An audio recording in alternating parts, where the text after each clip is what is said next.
Vous êtes un entrepreneur qui veut récupérer dans son holding la trésorerie qui se trouve dans l'entreprise sans risque fiscal. Alors ne faites pas cette erreur. Je vois beaucoup d'entrepreneurs et de dirigeants penser que le simple fait d'avoir une convention de prestation de services signée entre le holding et l'entreprise, puis des factures correctement établies, suffit pour sécuriser le versement de ces sommes d'argent depuis l'entreprise au holding, somme d'argent qu'on appelle management fees.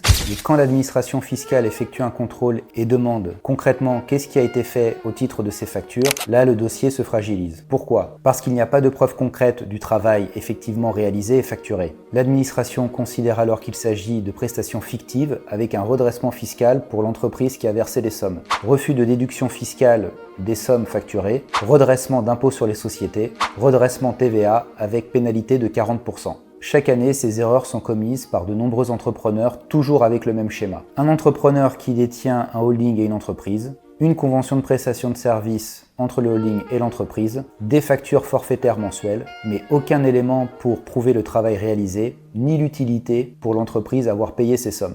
L'inconvénient, c'est que l'administration fiscale ne se contente pas de regarder le contrat ou les factures. Elle va demander des emails, des plannings, des comptes rendus d'intervention. Tout cela afin de vérifier la réalité des prestations. Parce que des factures avec des libellés vagues tels que management fees, prestations de services, conseils stratégiques, mais sans éléments précis derrière, ce n'est pas suffisant. Et il est important de comprendre une chose, le problème ce n'est pas la facturation de services en elle-même. Le vrai sujet est de pouvoir répondre à la question, est-ce que cela correspond à un réel besoin de l'entreprise qui a versé ces sommes? Est-ce qu'il y a une réalité économique? Et surtout, est-ce qu'on peut démontrer ces éléments? Dans certains cas, il faut modifier soit la structuration du contrat, soit opter pour une autre solution de remontée de trésorerie. Il existe en effet d'autres solutions pour un holding. Il existe en effet d'autres moyens pour effectuer une remontée de trésorerie depuis l'entreprise vers le holding sans que l'administration fiscale puisse le remettre en cause. Retrouvez ici d'autres conseils fiscaux issus de ma pratique d'avocat fiscaliste.